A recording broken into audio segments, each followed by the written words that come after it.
Magazine is joined by 400-meter hurdler Leroux Hamman. Thanks, Leroux, for joining us today. Nice, pleasure. Leroux, you've done hurdles for about 14 years now, but one of the biggest moments was when you broke the 50-second barrier for the first time in March. So if you could just give us an idea of the journey leading up to this turning point in your career. The moment I ran hurdles, I fell in love with it. It's very different than just a normal sprint or whatever. So in grade 10, we started to run 400 hurdles, and from there on, I just kept on running hurdles. And in my second year, I actually ran a 50.99. So then, for the first time, it was a reality for me to go and break the 50-second barrier. But then it took me 4 years to come down 1 second. So when I eventually got it, I was very happy because it's 4 years of hard work and hard training. And only once you broke the 50-second barrier or broken the 50-second barrier did you realize that you could qualify for the Olympics, or had it always been a goal up until that point? It had always been a goal, but it was never really a possibility. You have to believe in yourself, but you have to be a reality as well. So first time when I broke 50 seconds, then I actually thought, okay, maybe I can do it to qualify for the Olympics. But it was still a stretch to get to the Olympic qualifying mark. So what gave you hope in those moments of doubt where maybe, the Olympic possibility didn't seem real? What helped me was just my faith, because I knew I couldn't change anything about the qualifications or how other guys ran. I just knew I did my best, and whatever comes with it, that's what will happen, what must happen. Yeah. You ran 50 seconds sub 50 in March, then you ran sub 50 again when you qualified for Rio. Then you went overseas to Europe and suddenly you were running a whole bunch of consecutive sub 50 times. What was the mental or physical change that allowed you to have those kind of performances? The physical change was me and my coach, we changed my training program, especially before I ran the qualifying time. It was 4 or 5 weeks before that, because we discovered that I shouldn't go over to speed completely.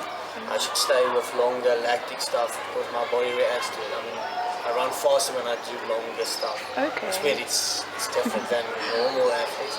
So we trained for that for like 4 or 5 weeks, and then I ran the qualifying time, and especially the second race after the qualifying, because always when you run the fast time, you're scared it's a once-off race, you never get it again.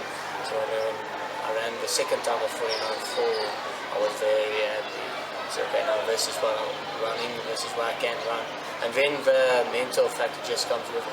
Yes. Looking back to your time in Rio, what is it that you gained the most from this experience, and how will it inspire the rest of your athletic career? The thing I learned the most was that while it's amazing and it's huge and you see everybody, it's just another race.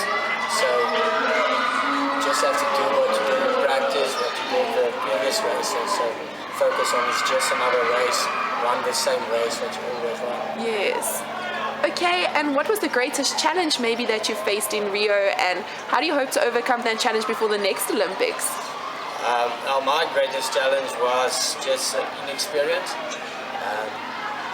So I think my mind and everything was right, but the Olympic track is a lot faster than the tracks we're used to. Even the LC track, that is a fast track, and because you train to peak, your body is also in its best shape. So the thing I didn't realize, the inexperience I had was that I would be much closer to my hurdles. So I must actually go slow in the beginning and don't go out as hard as normal. So then I was a lot closer to my hurdles and I had to jump over it, and the river was off, and then it caught me the last 100 meters. Okay. So it's just inexperience. You've trained along people like LJ van Zyl and Wenda Nel, some of South Africa's other top 400-meter hurdle athletes. How does that inspire and encourage you? I think that made a big difference in our athletics career, especially running with LJ, training with him every day. I think when I get to an international meeting and there's good 400 hurdle guys from different countries, America and Jamaica, I don't get nervous because I know every day I run with LJ van Zyl and he's better than these guys. So when I know when you believe in yourself as well, you know you can because you train with them. And just to see that they are still normal people, just makes you feel better about yourself, believe in yourself more. Yes. You know, there might be youngsters that have a similar dream to you that are watching all this success unfold for you. So what kind of advice and encouragement would you give them? Just to never stop training. And don't think too far ahead. Take it one step at a time.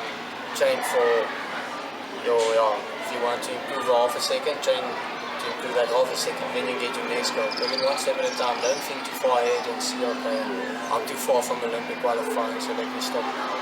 Take it time, one step at a time. Yeah. Thank you very much, Leroux, for sharing your story with us. No, pleasure.